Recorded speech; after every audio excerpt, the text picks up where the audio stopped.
അബുദാബിയിലെ air expo സമാപിച്ചു. ഏതാണ്ട് 17,000-ഓളം പേരാണ് ഈ കാലയളവിൽ എക്സ്പോ സന്ദർശിച്ചത്.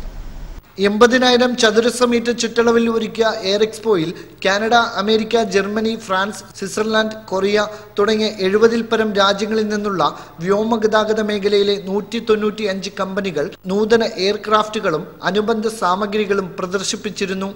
മുൻവർഷത്തേക്കാൾ 30% സൗകര്യങ്ങൾ വർദ്ധിപ്പിച്ചു നടത്തിയ മേളയിൽ വാണിജ്യേതര വിമാനങ്ങൾ, ജെറ്റ്, ഹെലികോപ്റ്റർ, അനുബന്ധ ഉപകരണങ്ങൾ, പൈലറ്റ് പരിശീലന കേന്ദ്രം, ഇൻഷുറൻസ് തുടങ്ങിയ വ്യോമഗതാഗത രംഗവുമായി ബന്ധപ്പെട്ട മുഴുവൻ സംവിധാനങ്ങളും ഒരുക്കി.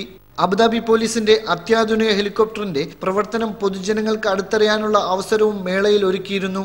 ഗതാഗത കുരുക്ക് നിയന്ത്രിക്കുന്നതിനും അലക്ഷ്യമായ ഡ്രൈവിംഗ് കണ്ടുപിടിക്കുന്നതിനും രക്ഷാപ്രവർത്തനങ്ങൾക്കും ഒക്കെയാണ് ഇത്തരം ഹെലികോപ്റ്ററുകൾ ഉപയോഗിക്കുന്നത്.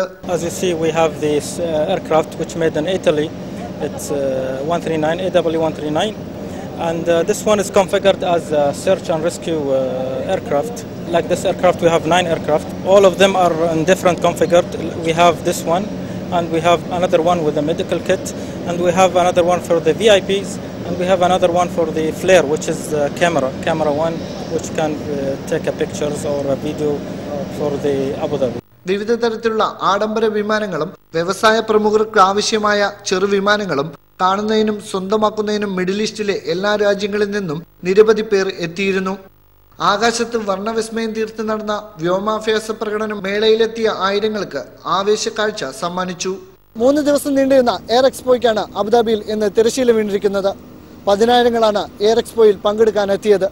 Sameer Kalara, NTV, Abu Dhabi.